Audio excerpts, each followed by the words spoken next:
UP की सियासत में नेता एक के बाद एक दांवपेच आजमा रहे हैं। हाल ही में एनडीए की सहयोगी दल की नेता और केंद्र सरकार में मंत्री बनी अनुप्रिया पटेल ने ओबीसी वोटर को साधने के लिए जातिगत जनगणना का राग जपना शुरू कर दिया है।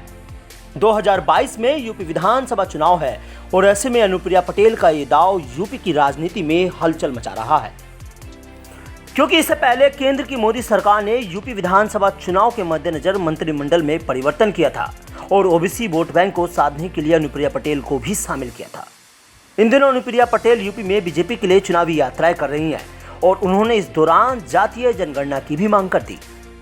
हमारी पार्टी का स्पष्ट मत है और हम निरंतर इस बात की मांग कर रहे हैं कि जिस प्रकार भारत सरकार में अलग से अल्पसंख्यक कल्याण मंत्रालय बना हुआ है और हमारा ट्राइबल अफेयर्स मिनिस्ट्री बना हुआ है, उसी प्रकार देश में पिछड़ों की आबादी को देखते हुए एक अलग से पिछड़ा वर्ग कल्याण मंत्रालय गठित होना चाहिए। देश के अंदर जातीय जनगणना और विशेष तौर से पिछड़ी जाति के लोगों की गिनती हो।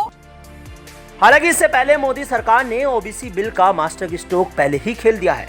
इसके बावजूद पिछड़ों की राजनीति करने वाले अखिलेश यादव और एनडीए के घटक दल और बिहार के सीएम नीतीश कुमार पहले से ही इसकी मांग करते आए हैं।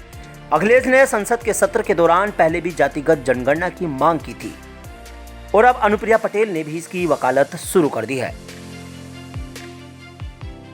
अब इसे चुनावी स्टंट कहे या फिर बीजेपी की सोची समझी साजिश, ये तो 2022 में ही साफ हो पाएगा। आइए आपको ये समझाने की कोशिश करते हैं कि आखिर ऐसा क्यों किया गया।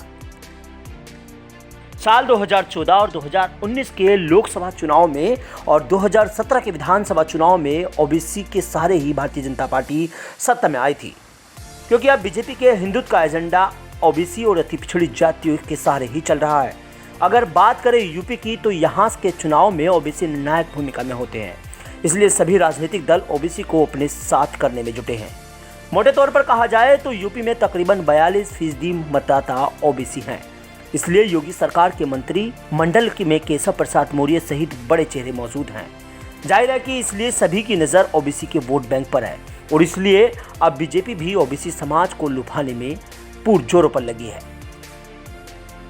जैसे जैसे चुनाव नजदीक आ रहे हैं, वैसे वैसे नेताओं ने भी ओबीसी वोटरों को साधने का राग अलापना शुरू कर दिया है, क्योंकि यूपी में तकरीबन 45% ओबीसी समाज के लोग हैं। वहीं बीजेपी ने 2017 के चुनाव में 311 सीटों पर ओबीसी के सहारे ही सत्ता हासिल की थी और शायद इसीलिए केंद्र सरकार में मंत्री अनुप्रिया पटेल जनगणना की मांग उठाकर चुनावी स्टंट खेल रही है। अब इसका फायदा कितना होगा, ये तो 2022 में ही देखने को मिलेगा। कैमरा पर्सन वीरेश के साथ अंजलि मलिक, न्यूज़ 80। उधर पश्चिमी यूपी में किसानों की पार्टी कहे जाने वाली रालोद इस बार सपा के साथ मिलकर चुनावी मैदान में है, क्योंकि पश्चिमी यूपी में तकरीबन 20% जाटों की आबादी है, जो करीब पश्चिमी यूपी की 100 सीटों पर असर रखते हैं।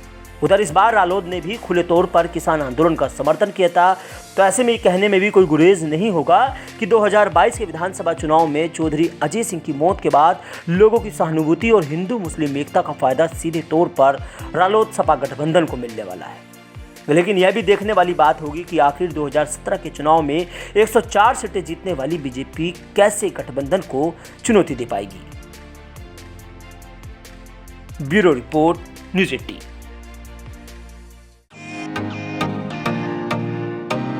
फेसबुक और यूट्यूब के बाद अब आपका पसंदीदा चैनल न्यूज़ 80 डेली हंट पर भी फॉलो करें।